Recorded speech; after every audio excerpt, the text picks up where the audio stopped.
Radio.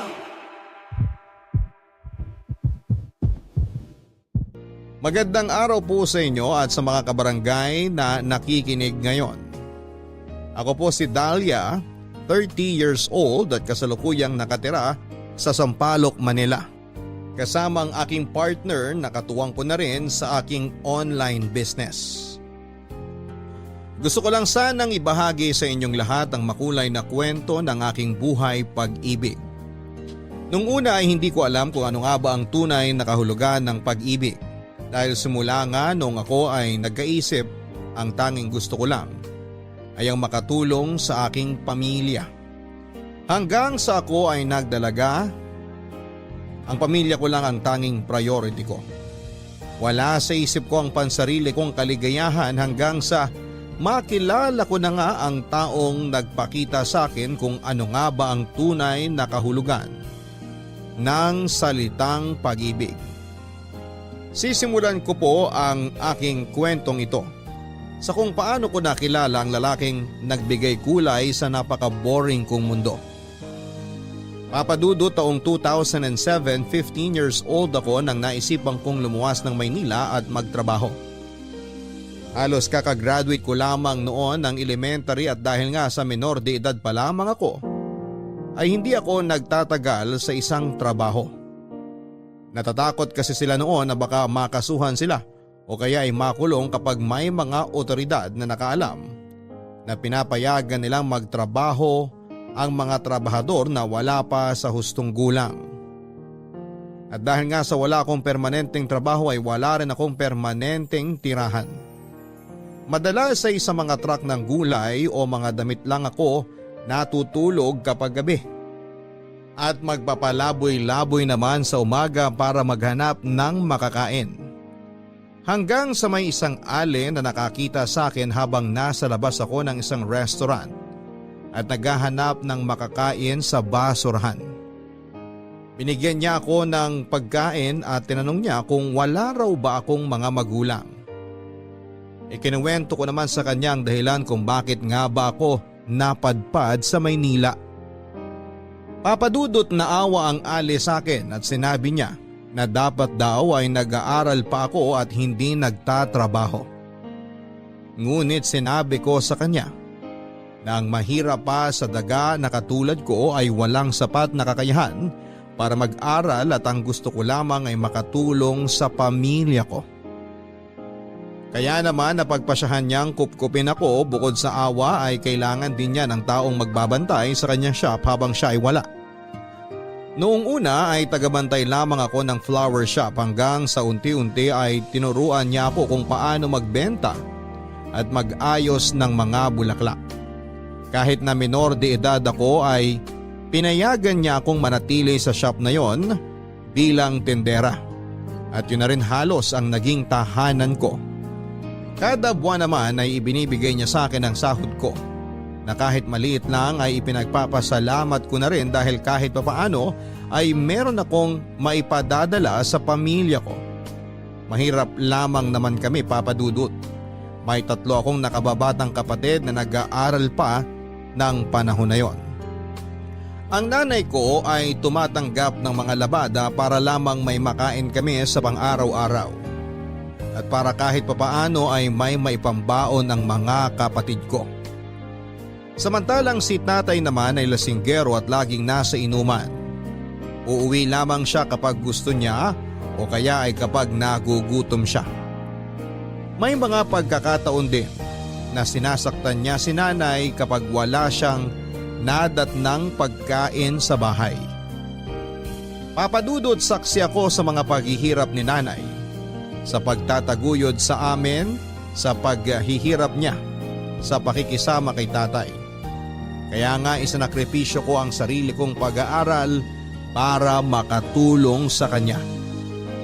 11 years din po akong naging tendera ng bulaklak sa may Dangwa at ako na rin mismo ang nagdi-deliver ng mga yon. Hanggang sa nagkaroon ako ng bagong kasama, si May. Nagbabantay siya sa shop habang wala ako at nagdi-deliver ng mga bulaklak. Hindi man araw-araw ay maswerteng may bumibili sa amin ng bulaklak. Masaya pa rin ako sa trabaho na meron ako dahil napamahal na ito sa akin. At kahit papaano ay nakakatulong ako sa pamilya ko. Ang tanging nagagawa ko na lamang noon ay magtiyaga sa pag-aalok ng mga bulaklak sa bawat dumaraang tao sa pagbabaka sakali na makarami kami ng benta sa isang araw.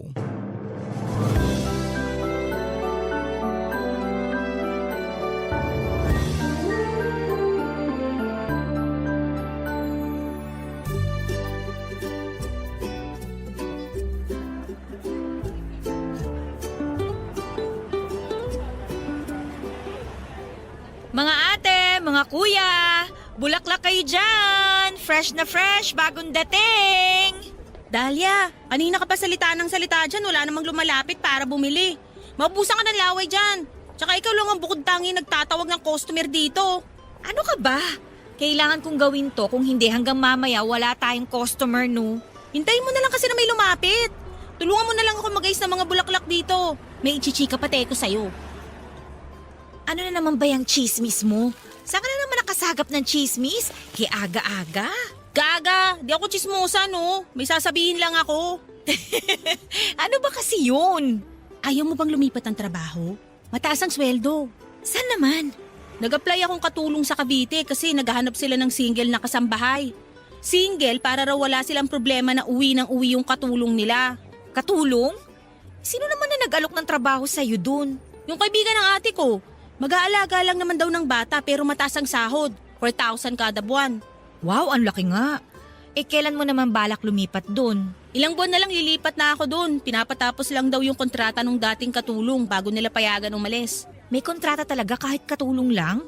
Oo raw, kasi may mga benefits daw sila na binibigay sa katulong na nagtatrabaho sa kanila.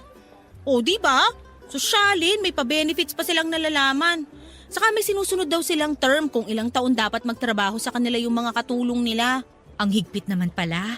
Paano kung gusto na mag-resign ng katulong? Pwede naman, kaso parang ilang buwan pa raw ata bago nila payagang umalis. Kagaya nga nitong papalitan ko, may mga pinapatapos lang sa kanya bago siya payagan na mag-resign.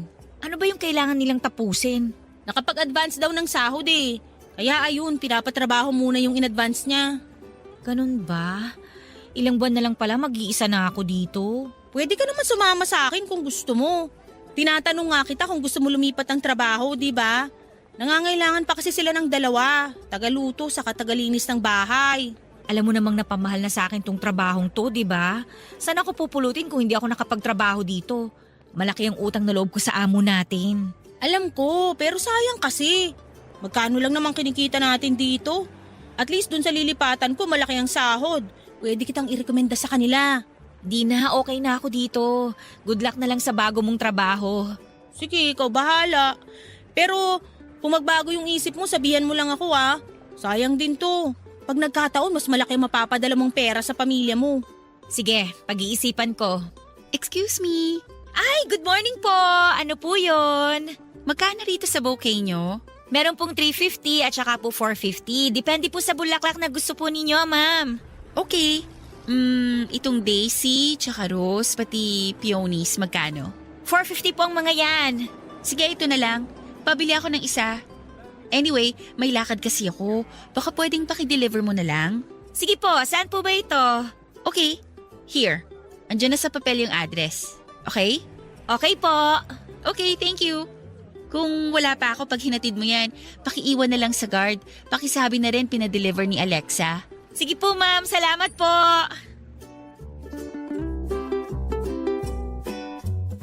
Papadudot, nagpasalamat ako ng husto sa Diyos noon dahil sa wakas ay nagkaroon kami ng customer kahit isa lang.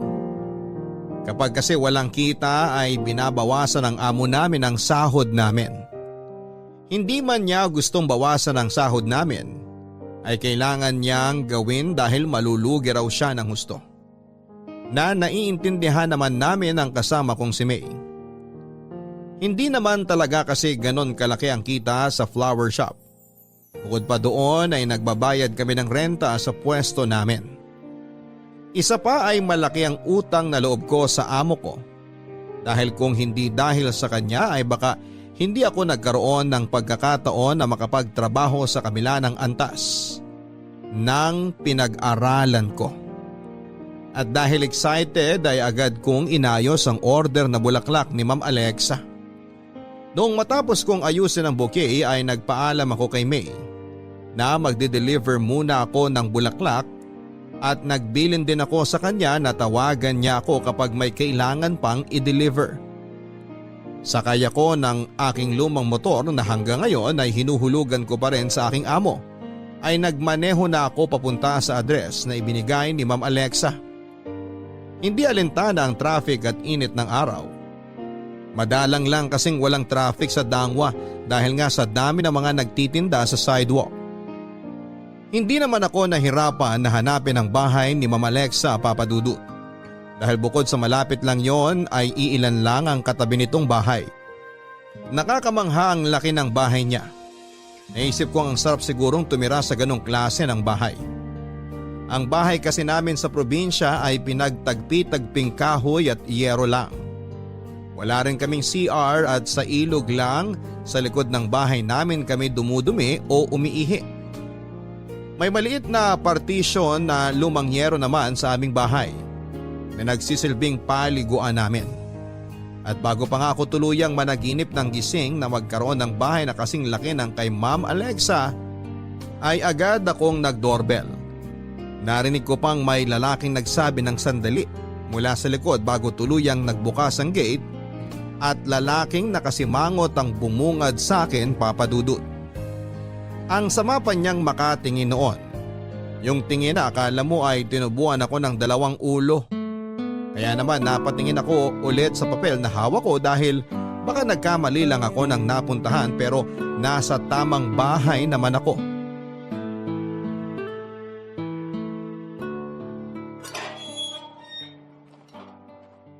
Ano yan? Ay, good morning sir! Delivery po, bulaklak. Alam kong bulaklak yan. Pero ba't dito mo dinala yan sa bahay ko? Wala akong maalalang nag-order ako ng mga bulaklak. Ito po kasi yung binigay na address ni Ma'am Alexa. Alexa? Ay, sandali. Tatawagan ko lang siya. Sige po sir.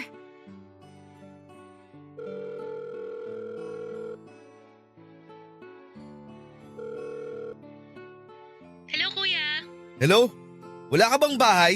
Bakit, kuya? Bibigyan mo ako ng bahay? Ano tong mga bulaklak na to? Ba't dito mo pinadeliver? Oh my gosh, sorry kuya, nandiyan ka na pala. Malamang, bahay ko to eh. Alam mo namang ayaw na ayaw ko sa bulaklak, Alexa. Sorry talaga kuya, akala ko kasi wala ka pa. Well, nandito na ako. Para saan ba kasi itong mga to? Para sa office mate ko yan, kuya. Birthday niya kasi ngayon, so pupuntahan ko siya mamaya sa kanila since magpapaparty raw siya. Bala ko kasi sanang dumiretso mamaya dyan after ko rito sa meeting namin. Ang hassle naman kasi kung uuwi pa ako ng Bulacan tapos babalik din naman ako dito sa office bukas. Paano tong mga bulaklak na to? Hanggang mamaya, nandito to. Kukunin ko rin naman agad yan, kuya eh. Tatapusin ko lang tong meeting namin. Ay, next time, pwede magpasabi ka muna kung may darating na pesteng bulaklak dito sa bahay. Nakakasira ng araw eh. Oo kuya, next time magsasabi ako. Sorry, hindi ko talaga alam na nakauwi ka na. Sige na, sige na. Bye. Iiwan ko na po yung bulaklak sir. Lagay mo dun sa table sa ilalim ng terrace. Pakibilisan lang. Okay po sir.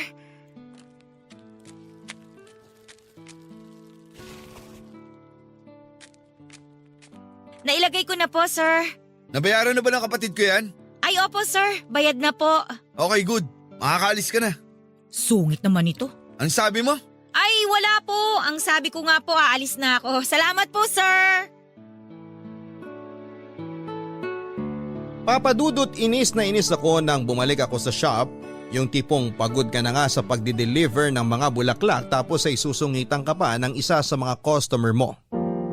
Pero naisip kong wala naman akong karapatang magreklamo dahil eto lang ang klase ng trabaho na meron ako.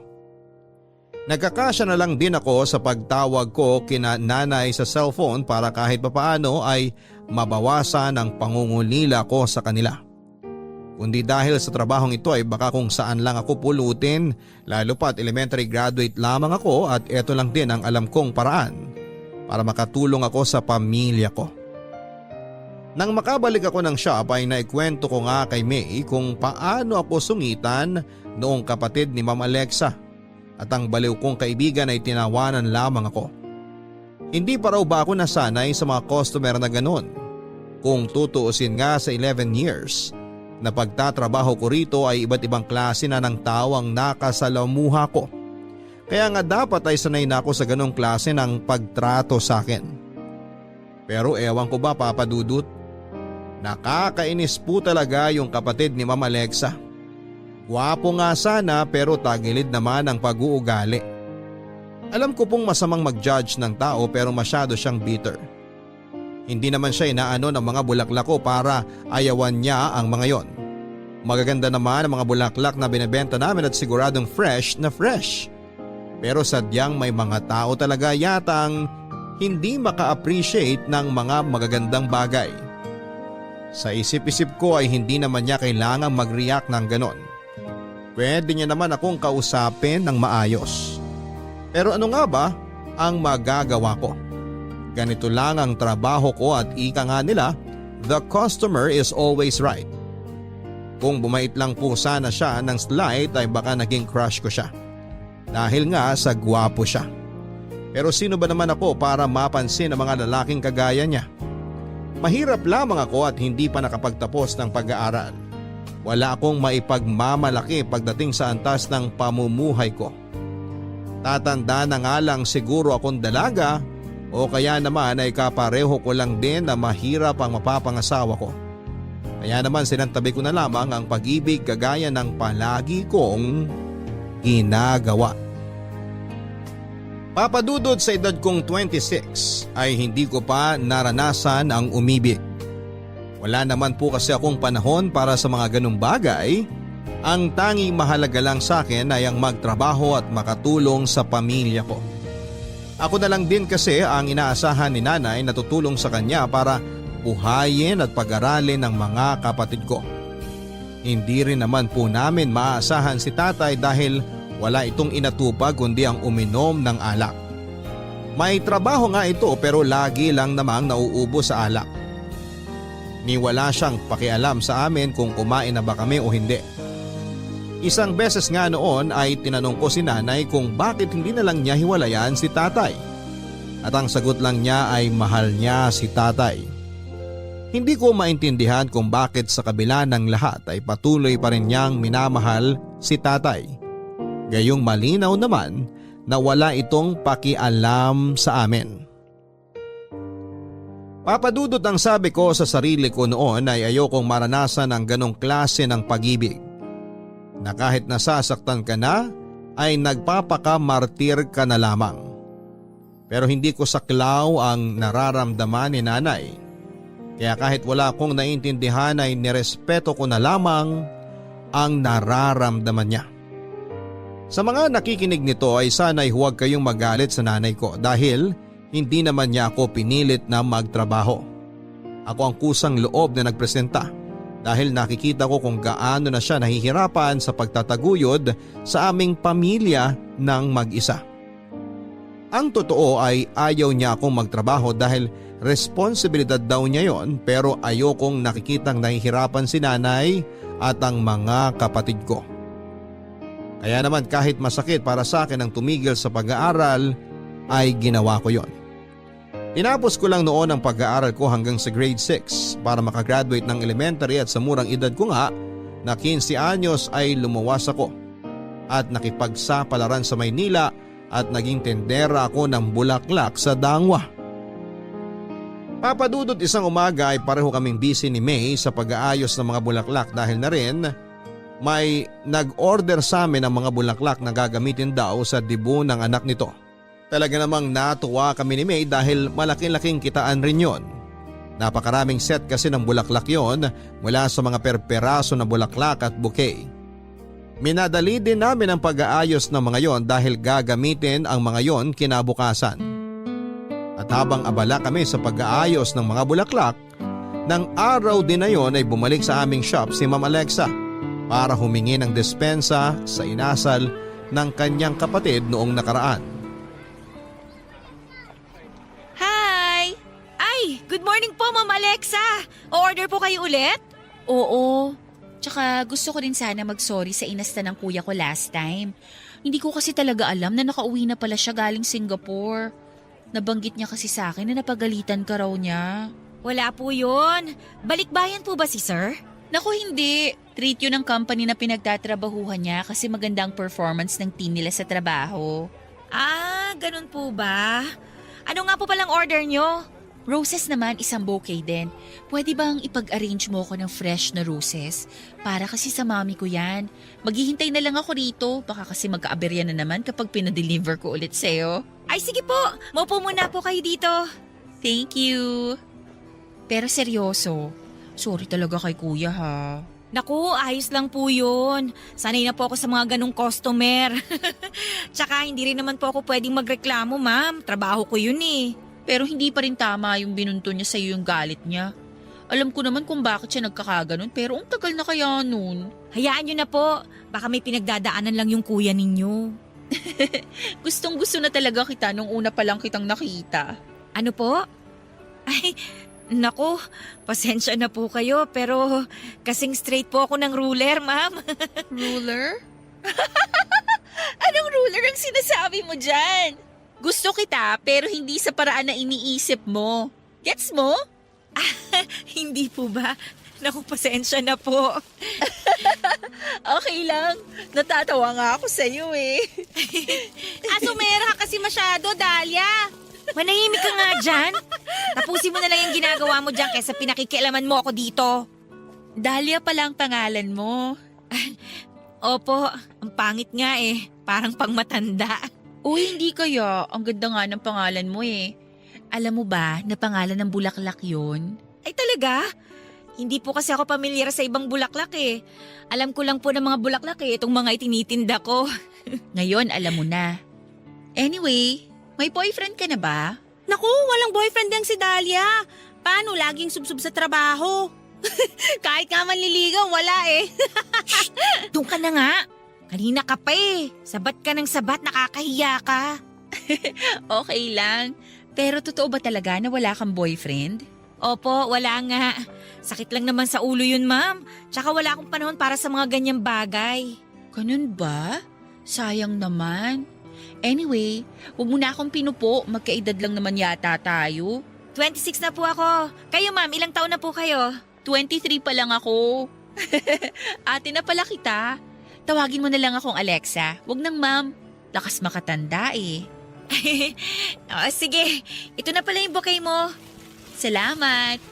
Pwede ko bang hingin yung number mo? Para kung may order ulit ako, tatawagan na lang kita. Oh sige, walang problema. Teka, sulat ko lang sandali ah. Eto oh. Thank you. Anyway, nice to meet you, Ate Dahlia. Papadudot madali kong nakapalagayan ng loob si Ma'am Alexa.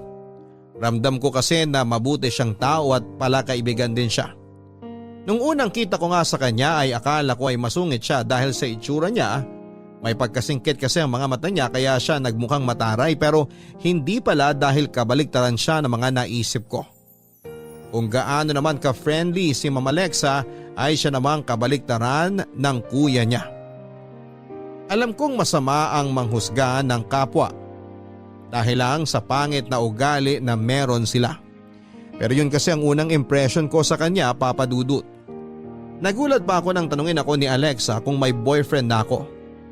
Sa totoo lang, Papa Dudut, bukod sa ayaw kong pumasok sa isang relasyon ay wala naman nanliligaw sa akin. Hindi naman kasi ako kagandahan. Morena lang din ako at hindi katangkaran, may pagka-chubby rin ako. Palagi nga akong inaasar ni May kung may balak daw ba ako na magmongha dahil palagi lang ako nasa shop at hindi gumigimik kahit na anong pilit niya sa akin.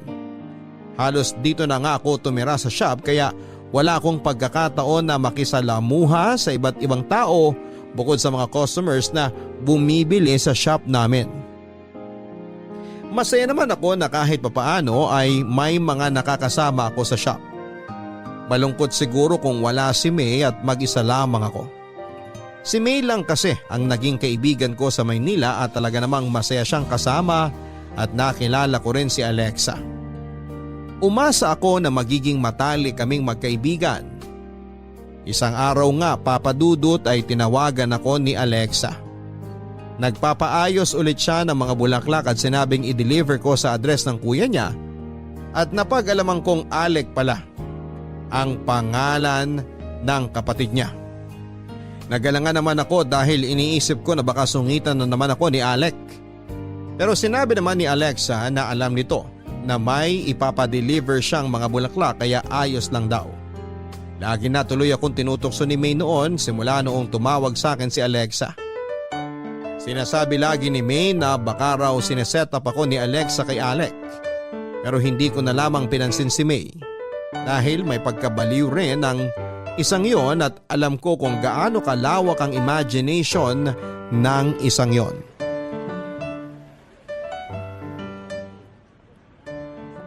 Ba't parang di ka mapakali dyan?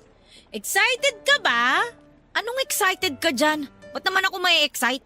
Di ka ba may excite kung magkaroon ka ng chance na makita crush mo?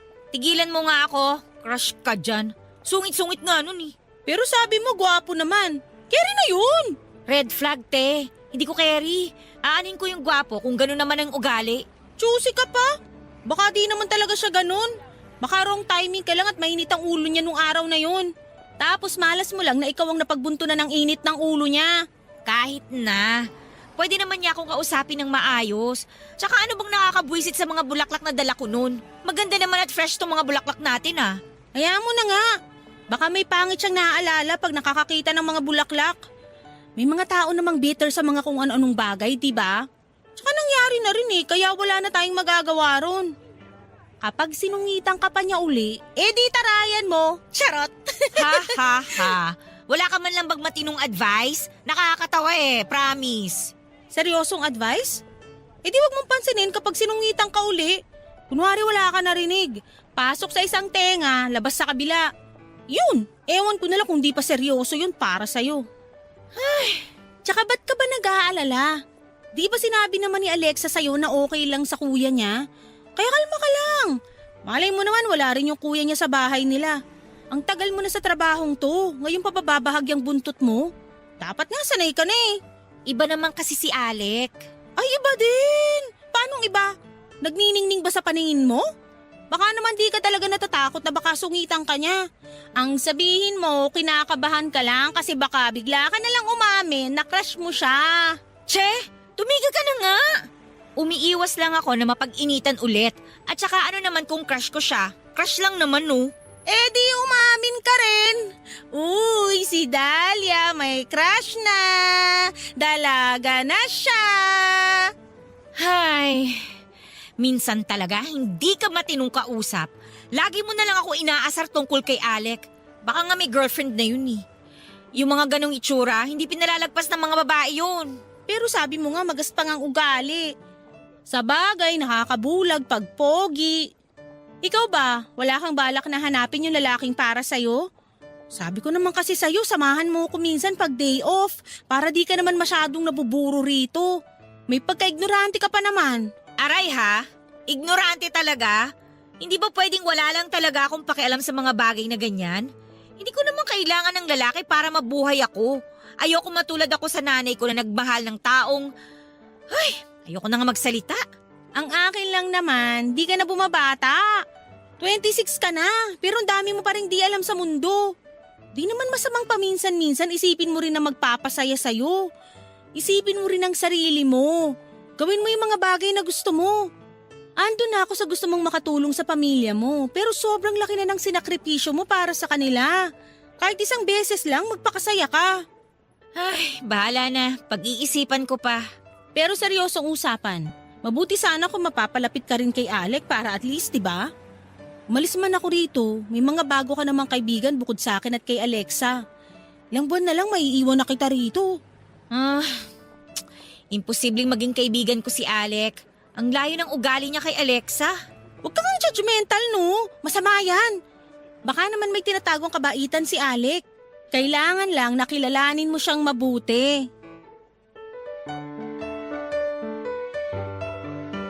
Papadudot na paisip ako sa mga sinabi ni May pero nag-aalala rin ako na baka mapabayaan ko ang pamilya ko kung sakali man na gawin ko ang bagay na gusto ko at unahin muna ang sarili ko. Nangako pa naman ako kay nanay at sa mga kapatid ko na hindi ko sila pababayaan, kaya hanggat maaari ay nagfo-focus lamang ako sa pagtatrabaho. Ayokong dumating yung araw na may sumbat nila sa akin na pinabayaan ko sila. At noon nga ay nagtatalo ang puso at isipan ko sa kung ano ang dapat kong gawin. May parte kasi sa akin na gustong sundin ang payo ni May na gawin ko rin kung ano ang magpapasaya sa akin, pero ayoko namang makompromiso ang pamilya ko. Sa totoo lang ay masaya naman ako dahil alam kong nakakatulong ako sa kanila. Sino ba namang anak ang hindi? Naisip ko lang na may karapatan ba akong magsaya rito sa Maynila gayong alam kong nahihirapan sa probinsya si nanay. Pero sinantabi ko na muna ang iniisip ko ng mga oras na yon tungkol sa pamilya ko. Naisip kong hindi naman siguro masamang makipagkaibigan ako katulad ng sinabi ni May. Papadudot kinabukasan nga ay maaga kong inayos ang mga bulaklak na inorder ni Alexa. Pagkabagsak pa lamang ng mga bagong bulaklak sa amin ay pumili na kagad ako ng magagandang bulaklak na aayusin ko para sa bouquet na gusto niya. Medyo malaki ang bouquet na yon kumpara sa mga laging binibili niya sa akin noon. Ang sabi niya ay may special person daw siyang pagbibigyan noon. Matapos kong ayusin ang bouquet ay tinawagan ko pa muna si Alexa para itanong kung pwede ko na bang i-deliver ang mga bulaklak. Nagbilin kasi siya na tawagan ko muna siya bago ako pumunta. Maganda na rin yon para hindi na maulit yung nangyari noong si Alec ang nadatnang ko sa bahay. At nang sabihin nga niya na pwede na akong pumunta ay nagpaalam na ako kay May na maghahatid muna ng bulaklak.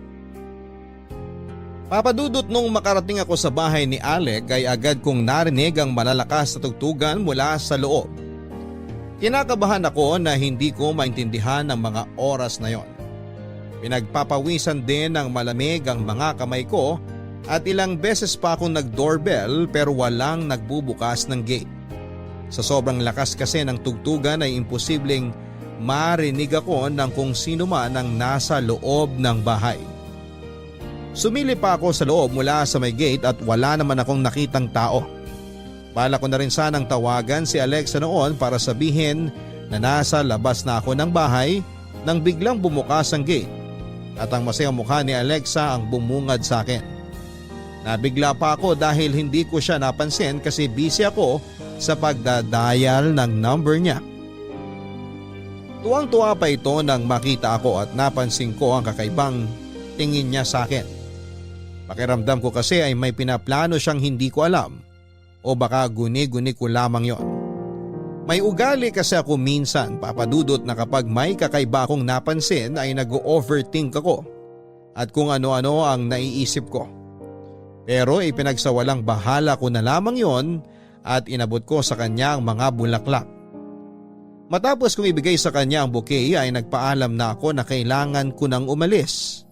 Pero niyaya niya pa akong pumasok sa loob ng bahay ni Alec. Papadudot, gusto ko sanang tumanggi pero ayoko namang mawala ang magandang ngiti sa mga labi niya.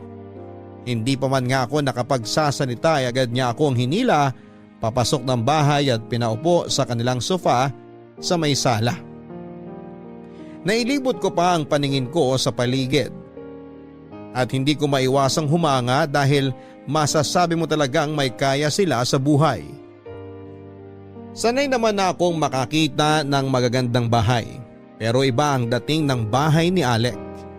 Sobrang linis kasi at parang pinili talaga ang mga kagamitan na naroon. Yung tipong sa unang sulyap mo pa lamang ay alam mo na lalaki ang nakatira doon. Nang walang atensyon ko sa paligid noong nagpaalam sandali sa akin si Alexa na ibibigay niya muna ang bulaklak sa mami niya. At noong makabalik siya ay may dala na siyang spaghetti at cake. Pero hindi doon nakatuon ang pansin ko kundi sa taong katabi niya. Si Alec na tila naiilang pang nakangiti sa akin. Ate Dahlia, magmerienda ka na muna. Naku, hindi na. Kailangan ko na rin kasing bumalik sa shop. Birthday ni Mommy ngayon, hindi ko lang sinabi sa'yo kasi alam kong mahihiya kang pumunta kapag in-invite kita. Kaya ginawa ko na lang din na excuse yung mga flowers. Ganun ba? Kapag kinain ko ba tong spaghetti at cake, pwede na akong umalis. Wag, dito ka muna. Gusto kong ipakilala sa'yo ng maayos si Kuya Alec. Na-meet mo na siya pero hindi maganda yung unang pagkikita nyo eh. Anyway, for formalities lang naman to. Kuya Alec, siya si Ate Dahlia. Nag-meet na kayo nung nag-deliver siya ng flowers last time. Hi Dahlia, nice to meet you. Nice to meet you rin. Chill ka lang Ate Dahlia, hindi ka naman kakainin ni Kuya. Ay, siya nga pala Ate Dahlia, may gusto talagang sabihin sa'yo si Kuya kaya hindi muna kita pinaalis. Sasabihin? Anong sasabihin niya? Kuya, ang tagal ha. Kanina ka pa uubo-ubo kunwari dyan. Dalian mo naman, sabihin mo na yung dapat mong sabihin. Wait lang, okay? Gusto ko sana mag-sorry sa'yo dahil sa inasal ko nung unang punta mo rito. Naku, wala po yun. Sanay naman ako sa mga kagaya ninyo. Halos karamihan sa mga nagiging customer namin may kagaspangan ng ugali. Ang ibig kong sabihin, Paano ba yan, Kuya? Mukhang bad shot ka na kaagad kay Ate Dahlia. Sorry sir ha. Ang ibig ko kasing sabihin, madalas may initin ng ulo ng mga customer namin kaya tiyempong ako yung napagbubuntunan. Pero sanay naman po ako. Huwag kang mag-sorry, di mo kasalanan. Alam ko namang napag-initan talaga kita nung nakaraan. Kaya sorry talaga. Hayaan mo at di na mauulit yon. So pwede na ako magpa-deliver ng flowers lagi dito sa bahay mo, Kuya? Magpaalam ka muna sa akin. Baka mabigla ulit ako dahil may delivery na naman ng bulaklak. Balak mo yatang gawing garden ng buong bahay ko eh. Grabe ka naman sa garden, Kuya. Bakit po ba ayaw nyo sa mga bulaklak? Mahabang kwento. Anyway, sorry ulit. Wala na po sa akin yun. Naiintindihan ko naman po yung rason nyo. Salamat. Kainin mo na muna yung pagkain mo bago ka bumalik sa shop nyo. Papadudot ng mga oras na yon ay hindi ko maintindihan ang aking sarili kung bakit parang kinilig ako ng slide sa simpleng gesture na yon ni Alec. Ibang-iba kasi ang Alec na nakilala ko noon kesa noong una kaming nagkita. Siguro nga ay tama si May na hindi talaga masama ang ugali ni Alec at may tinatago din itong kabaitan. Na baka nagkataon lang talaga na hindi maganda ang araw nito noong una kaming magkita at sakto lang talaga ako ang nandoon noong araw na yon. Pero nasabi niya kasing ayaw niya sa mga bulaklak kaya hindi ko maiwasan ang ma-curious kung bakit nga ba. Ang dami kong tanong sa isip ko. May masamang nakaraan ba siya o sawi siya sa pag-ibig? Alinman doon ay naisip ko rin na wala akong karapatang manghimasok sa personal niyang buhay dahil hindi naman kami close. Isa lang naman akong tindera ng bulaklak na aksidente niyang nakilala. Masaya pa kaming nagkwekwentuhang tatlo nina Alexa at Alec. Hindi ko na lang din ipinilit na alamin kung bakit nga ba ayaw niya sa mga bulaklak dahil ayaw ko naman na isipin nila na masyado akong nangihimasok sa buhay nila. Doon ko lang din nalaman na sobrang daldal pala ni Alexa at may pagkakalog. Masaya siyang kausap at hindi siya nauubusan ng mga kwento. May mga pagkakataon pa nga na magkukwento siya ng mga bagay na tungkol sa kuya niya na ikatatahimik naman ni Alec. At para bang nahihiya siya o naiilang. Wala rin silang ginawa kundi ang mag-asarang dalawa at ako naman ay aliw na aliw sa panonood sa kanila. Bigla ko tuloy naalala noon ang mga kapatid ko. Madalas din kasi kaming mag-asaran at kapag napikon sila ay agad silang magsusumbong kay nanay at napapangiti na lamang ako sa tuwing maaalala ko yon. Papadudot marami pang bagay kaming napagkwentuhan ni Alexa at sobra ako nag-enjoy sa pakikinig sa kanya na hindi ko na nga namalayan na halos 3 oras na akong naroon.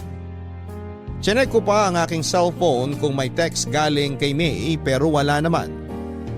Maya-maya nga lang ay nagpaalam sa amin si Alec dahil Tinawag ito ng kanyang mami at naiwan naman kaming dalawa ni Alexa sa may sala nang mapansin ko ang kakaiba niyang ngiti sa akin.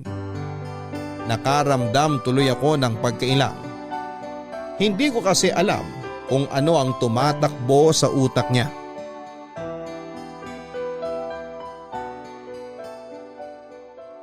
Ate Dahlia, anong masasabi mo sa kuya ko?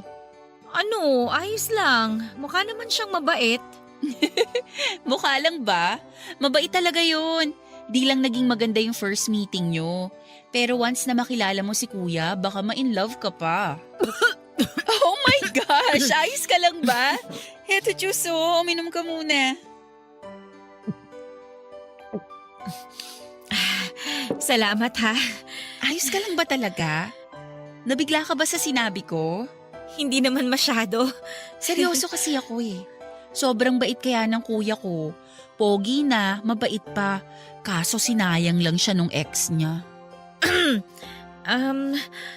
Okay lang ba kung itanong ko kung anong nangyari sa kanila? Kay kuya tsaka dun sa ex niya? Simple lang naman eh. Ipinagpalit lang siya ng babae sa lalaking mayaman. Bakit?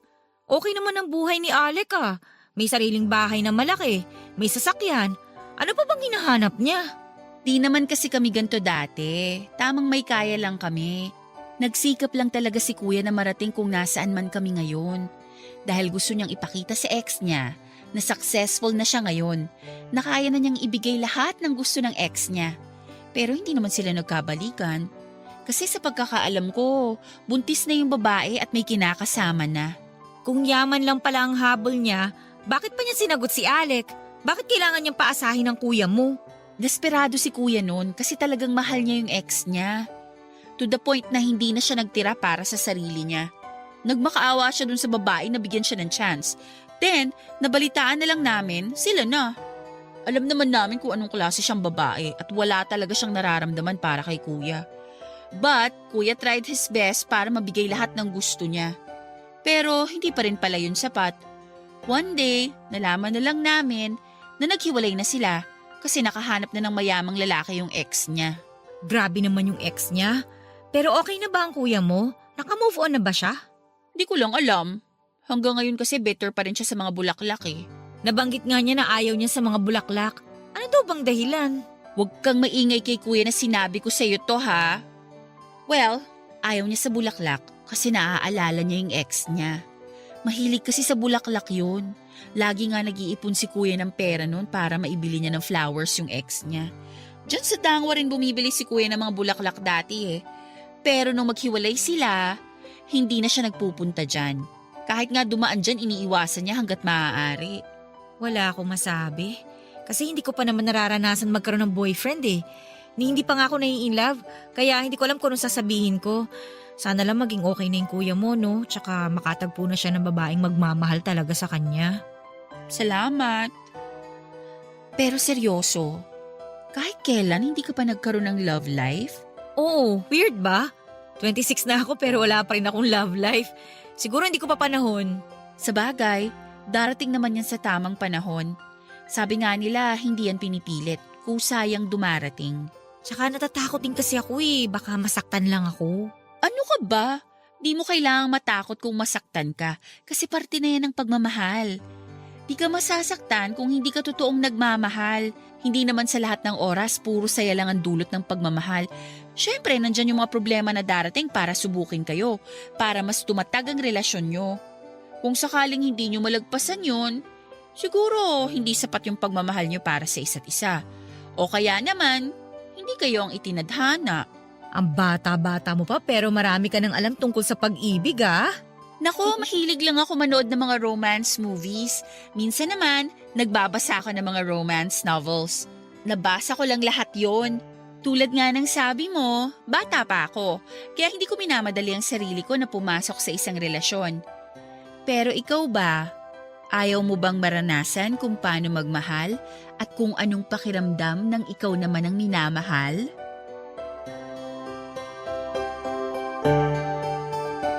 Papadudot hindi kagad ako nakasagot sa tanong na yon ni Alexa. May parte kasi sa akin na gusto kong maranasan ang pag-ibig na sinasabi niya. At may parte rin sa akin na natatakot na baka masaktan lang ako. Naguguluhan ako dahil noong itanong yon sa akin ni Alexa ay si Alec kaagad ang pumasok sa isip ko. Ayokong tanggapin na higit pa sa paghanga ang nararamdaman ko para kay Alec dahil unang-una sa lahat ay hindi pa namin gaanong kakilala ang isa't isa at 2 beses pa lamang kaming nagkita. Hindi ko alam kung ito ba yung tinatawag nilang first love. Isa pa ay malayo rin ang agwat ng estado ng buhay namin. Mayaman siya samantalang tendera lamang ako ng bulaklak. Kung magkagusto man ako kay Alec ay nasisiguro kung hindi yon masusuklian. Dahil imposibleng mapansin niya. Ang isang kagaya ko lang na elementary lang ang natapos at ipinanganak na mahirap. Marami pang naikwento si Alexa sa akin at napag-alaman kong isang executive assistant ng isang malaking kumpanya rito sa Maynila si Alec. At talaga namang mahal na mahal nito ang trabaho. Maraming bagay pa akong nalaman tungkol kay Alec at pakiramdam ko ay kahit papaano ay nakilala ko siya ng kaunti kahit sa kwento lang ng kapatid niyang si Alexa. Papadudod sinulyapan ko pa ang orasan na nasa sala nila bago ako nagpaalam na kailangan ko nang umalis. Baka kasi iniintay na rin ako ni May o kaya ay may isa pang bulaklak na kailangang i-deliver. Masyado na rin mahaba ang oras na nilagi ko sa bahay ni Alec. Pero hindi na ako nag-abala na magpaalam kay Alec dahil nakita kong kausap niya ang mga bisita.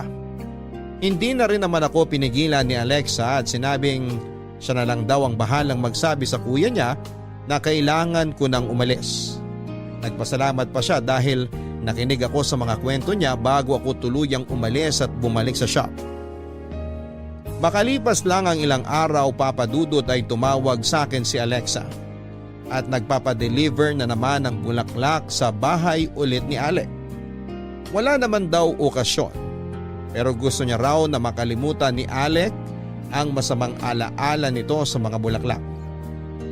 Kaya humingi ng tulong siya sa akin na samahan ko siyang bumuo ng bagong alaala para kay Alec at pumayag naman ako.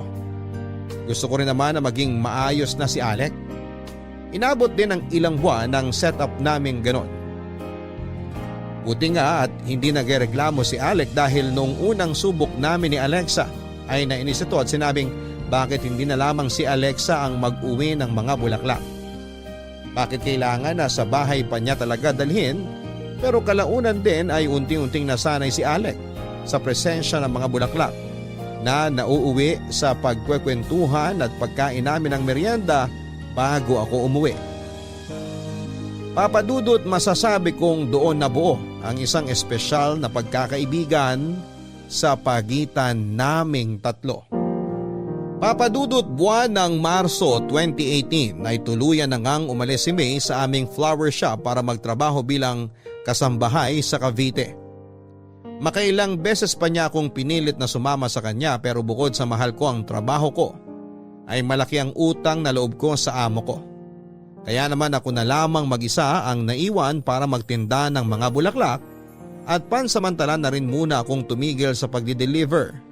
Lalo pa at walang maiiwan sa shop para magbantay. Nag-iisa man ako sa shop ay hindi naman ako gaanong naging malungkot dahil nariyan sina Alexa at Alec para bisitahin ako mismo sa aming shop para makipagkwentuhan sa akin. Binibisita nila ako kapag day off nila sa kanilang mga trabaho. Madalas pa nga ay lagi silang may dalang pasalubong para sa akin dahil hindi naman daw nila ako maipasyal lalo na at walang magbabantay sa shop. Hanggang sa paglipas ng mga araw at buwan papadudot, hindi namin namamalayan na nahuhulog na pala kami ni Alec sa isa't isa. At tanging si Alexa lang ang nakakaalam ng tunay naming nararamdaman. Isang araw nga ay bigla na lamang nagyaya si Alexa na mamasyal kami sa isang sikat na restaurant sa Sampaloc. Hindi na ako nakatanggi pa papadudot kasi pinagpaalam na rin nila ako sa amo ko at pumayag ito. Natutuwa nga ito dahil nagkaroon daw ako ng ibang kaibigan bukod kay May.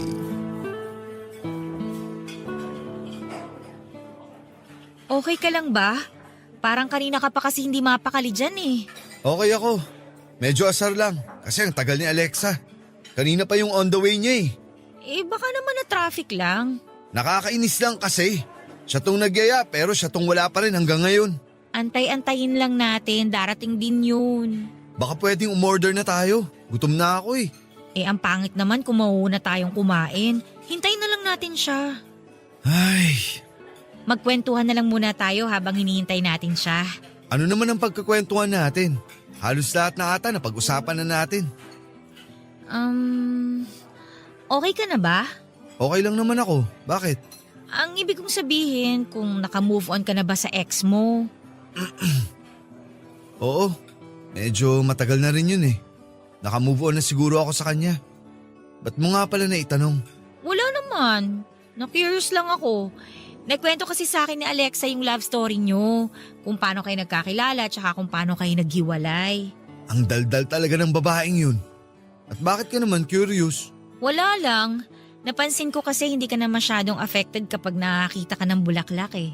Yun ba? Wala na sa akin yun. Ang tagal na nun. Tsaka hanggat may natitirang bitterness sa puso ko dahil sa ginawa niya sa akin, di ako tuluyang magiging malaya sa nakaraan ko mula sa kanya. Sa totoo lang, gusto ko na mag-move forward at bumuo ng mga bagong masasayang alaala.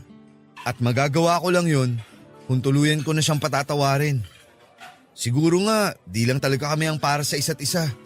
Yung tipong pinagtagpo lang kami pero hindi tinadhana. Ang lalim ng hugot. Pero masaya ako para sa'yo, Alec. Kaya huwag kang mag-alala. Balang araw, darating din yung tamang tao para sa'yo. Tsaka sabay kayong bubuo ng masasayang alaala. Natagpuan ko na siya, Dahlia. Talaga?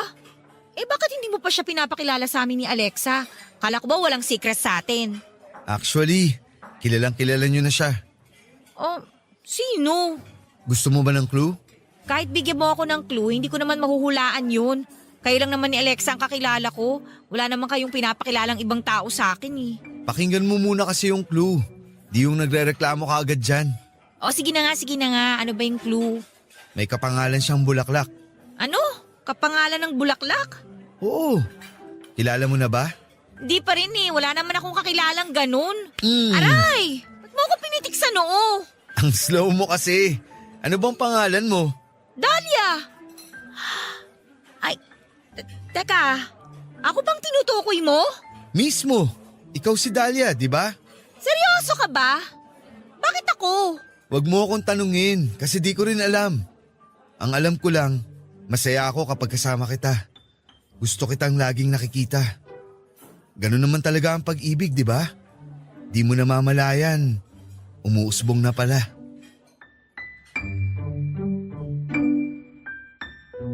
Papadudot na tulala lamang ako kay Alec nang sabihin niya yon. Gusto ko siya, gustong gusto, pero hindi ko magawang umamin dahil natatakot akong masira ang pagkakaibigan namin. Pare-pareho lang pala kami ng nararamdaman. Halo-halong emosyon ang nararamdaman ko na mga oras na yon. Masaya ako na natatakot at nalilito. Hindi ko maipaliwanag kung ano nga ba ang mas matimbang. Ang tagal kong itinago ang nararamdaman ko para sa kanya, Papadudot, dahil naisip kong mas magtatagal ang relasyon na meron kami kung mananatili kaming magkaibigan lang. Pero nauna na siyang umamin at hindi ko yon inaasahan dahil sino nga lang ba ako? Isang tendera lang ng bulaklak at anak ng mahirap.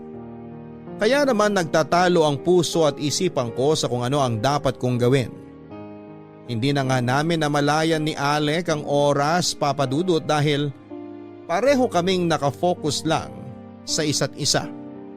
Iniisip ko pa rin ang mga sinasabi niyang hanggang sa nagpasya na lamang kaming umuwi. Nang ma-realize namin pareho na na-set up kami ni Alexa. Plano niya marahil na makapag-solo kami ni Alec. Siguro ay alam niyang pareho namin gusto ang isa't isa pero wala ni isa sa amin ang gustong mag-first move. Kaya siya na ang gumawa ng paraan, Papadudot. Matapos umamin sa akin ni Alec ay lumakas ang loob niya na yayain akong lumabas kapag may oras siya o kaya ay day off niya. Pero pumapayag lamang akong sumama sa kanya kung papayagan ako ng amo ko. Masasabi kong sa maraming beses na paglabas-labas namin ni Alec ay nakabuo kami ng mas malalim na koneksyon sa isa't isa. Koneksyon na nag-uugnay sa aming mga puso at damdamin. Hindi nga nagtagal, Papa Dudut, ay pinakilala na ako ni Alec sa mga magulang niya kahit na nanliligaw pa lamang siya sa akin noon. Pero sa kabila ng hindi nila pagtutol sa panliligaw ni Alec sa akin noon, ay ramdam kong ayaw nila sa akin. Marahil ay iniisip nilang pineperahan ko lamang si Alec o di kaya ay ginagamit lang. O kaya naman ay iniisip nilang lolokohin ko lang din siya kagaya ng ginawa ng ex niya. Pero hindi ko na lamang inintindi yun. Dahil ang importante sa akin ay nagkakaintindihan kami ni Alec. Kilala ko siya at kilala niya ako. 2 linggong nga lang ang nakalipas noon ay opisyal ko nang sinagot si Alec at opisyal na rin kaming naging magkasintahan. Ayaw ko na rin namang patagalin pa ang panliligaw niya sa akin dahil sigurado na ako sa kanya at sa nararamdaman ko para sa kanya. Tuwang-tuwa naman si Alexa para sa aming dalawa ng kuya niya. Natupad na raw kasi ang pangarap niya na magkaroon ng kapatid na babae sa katauhan ko at alam niya rin daw na mamahalin at iingatan ko si Alec. Kagaya ng kung paano ko alagaan at mahalin ang mga bulaklak na naging dahilan para matagpuan namin ang isa't isa. Nagkaroon lamang kami ng kaunting problema noong makiusap sa akin si Alec na umalis na ako sa trabaho ko at sumama na sa kanya. Pumayag ka na please. Di na kasi ako kontento na pinupuntahan lang kita sa shop. O kaya naman niyayaya kang lumabas. Magiging komportable lang ako kung dito ka na nakatira. Alec, alam mo namang ako lang ang inaasahan nila nanay, di ba? Kaya hindi ako pwedeng tumigil sa pagtatrabaho. Sino na lang ang magpapaaral sa mga kapatid ko? E di aakuin ko ang responsibilidad mo. Basta dito ka na lang. Ayaw mo ba ako makasama lagi? Hindi sa ganon, okay? Alam kong ayaw sa akin ng parents mo. Ramdam ko naman yun eh. Tsaka baka mas lalo lang nila akong ayawan kapag nalaman nilang aakuin mo yung responsibilidad ko. Hindi kita sinagot para gawin mo yun. Ayokong isipin nila na ginagamit kita. Nagkusa ako, Dahlia. Di mo hiningi sa akin yun. Kaya ko naman kayong buhayin kaya hindi mo na kailangan magtrabaho. Kahit na. Hindi pa rin tama na iasa ko sa'yo lahat ng bagay kung kaya ko naman. Hindi mo responsibilidad ang responsibilidad ko. Di ba talaga pwede? Ayoko na kasing doon ka pa rin titira sa shop. Ni hindi ko alam kung nakakatulog ka ba ng maayos doon. Nag-aalala rin ako na baka may manloob doon tapos mapahama ka. Babae ka pa naman. Anong laban mo sa masasamang tao? Ay, sige ganito na lang.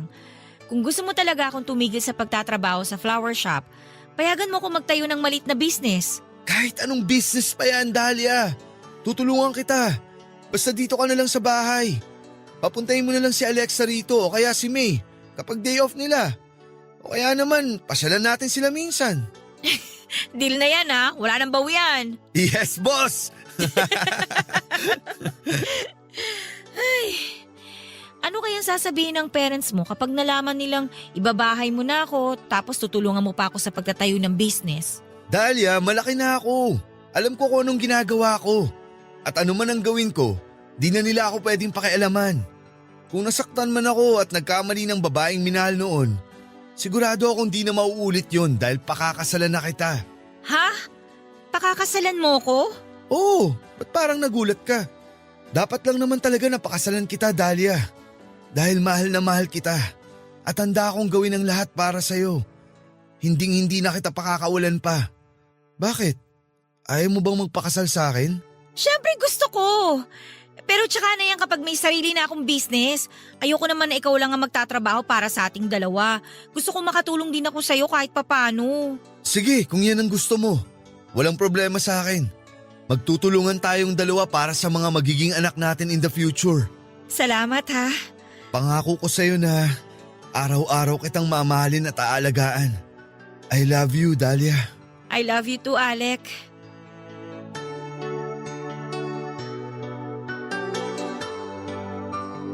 Papadudot, gaya nga ng napagkasunduan namin ay tinulungan ako ni Alec na magtayo ng sarili kong negosyo. Nag-online selling ako ng mga damit at sapatos. At hanggang ngayon ay patuloy na lumalago ang aming negosyo. Maayos naman ako nagpaalam noon sa amo ko sa pagtigil ko sa pagtatrabaho dahil na rin sa pakiusap ni Alec at pumayag naman ito. Masaya raw siya para sa akin dahil nagbunga ang mga sakripisyo ko simula pa noong bata ako at maswerte raw ako dahil nakatagpo ako ng lalaking katulad ni Alec na sinang-ayunan ko naman. Nagpapasalamat pa ako sa dati kong amo dahil sa mga tulong na nagawa niya para sa akin. Siyang nag-iisang taong kumupkup sa akin ng mga panahong hindi ko alam ang direksyong tatahaking ko dito sa Maynila. Taong 2020 nang magpa siya akong personal na ipakilala na si Alex sa mga magulang ko at yun na rin ang araw na namanhikan sila. Kahit na pandemic noon ay tumuloy pa rin sina Alex sa pamamanhikan dahil may sarili naman siyang sasakyan at hindi na kami nahirapan sa biyahe. Medyo kinabahan lamang ako noong makarating kami sa bahay dahil pangit lang naman ang itsura ng bahay namin. Isa pa ay hindi namin inabutan doon si tatay na busy pala sa pakikipag-inuman sa kabilang baryo. Kinabahan ako sa maaring sabihin ng mga magulang ni Alec pero nagpasalamat ako sa Diyos dahil wala naman silang sinabi at formal lang na nakipag-usap kina nanay. Ang mga kapatid ko naman ay agad na nakasundo ni Alec na siyang kinatuwa ko. Matapos mamanhika noon ay nagpasya na kaming bumalik ng Maynila pero bago kami umalis ay nagbilin pa si nanay na dalasang ko raw ang pagbisita sa kanila. At sinabi kong huwag siyang mag-alala dahil pinapangako ko na babalik ako ng mas madalas, Papa Dudut. Tinanggap ako ni Alex sa kabila ng estado ng buhay namin at sinabi niyang hindi ko raw kailangan na ikahiya yon dahil katulad ko ay nanggaling lang din siya sa hirap. Pero nagsikap siya para makarating kung nasaan man siya ngayon at naniniwala siya na kung kinaya niya ay kakayanin ko. Sa ngayon nga, Papa Dudut, ay masaya na kaming nagsasama ni Alec at naghihintay na lamang sa paglabas ng aming first baby dahil malapit na rin ang kabuwanan ko. At plano na rin naming magpakasal sa susunod na taon. Naging malapit na rin ako sa mga biyanang ko at mas excited pa nga sila sa panganganak ko dahil sila na ang bumili ng mga gamit para sa baby ko. Nung ibalita ko nga kina nanay na buntis ako ay sobrang saya niya. Pero nalulungkot siya dahil hindi niya raw ako maaalagaan sa mga pagkakataong ganito pero sinabi kong naiintindihan ko naman at huwag siyang mag-alala dahil inaalagaan akong mabuti ni Alec at ng biyanang kong babae. Kasalukuyan nga ay ang mama ni Alec ang nagmamanage ng aming business dahil na rin sa pag-aalala nito sa pagbubuntis ko. Nagpapasalamat naman ako sa kanila at sinabi nila sa akin na nagpapasalamat din sila. Na nakilala ko ni Alec, humingi rin sila ng tawad sa akin dahil sa pakikitungo nila sa akin noong una. Pero naiintindihan ko naman yon. Alam kong pinoprotektahan lang nila si Alex sa mga taong pwedeng manakit sa kanya. Papa Dudut, unti-unti na rin ngang nabubuo ang pangarap kong bagong bahay para kina nanay at gusto ko na malapit lang sila sa akin kaya tinulungan ako ni Alec para matupad yon. Nagpapasalamat din ako ng husto sa Diyos dahil ginawa niyang daan si Alexa at ang mga bulaklak upang matagpuan ko ang lalaking mamahalin ko at magmamahal sa akin. Minsan man ay nagtatalo kami dahil hindi naman sa lahat ng oras at pagkakataon ay masaya ang aming pagsasama pero hindi naman natatapos ang araw na hindi kami nagkakabati dahil mas nangingibabaw ang pagmamahal namin sa isa't isa. Na kung mag-away man kami ay magkakasundo rin kami. At dahil doon ay naging mas matatag pa ang pagsasama namin.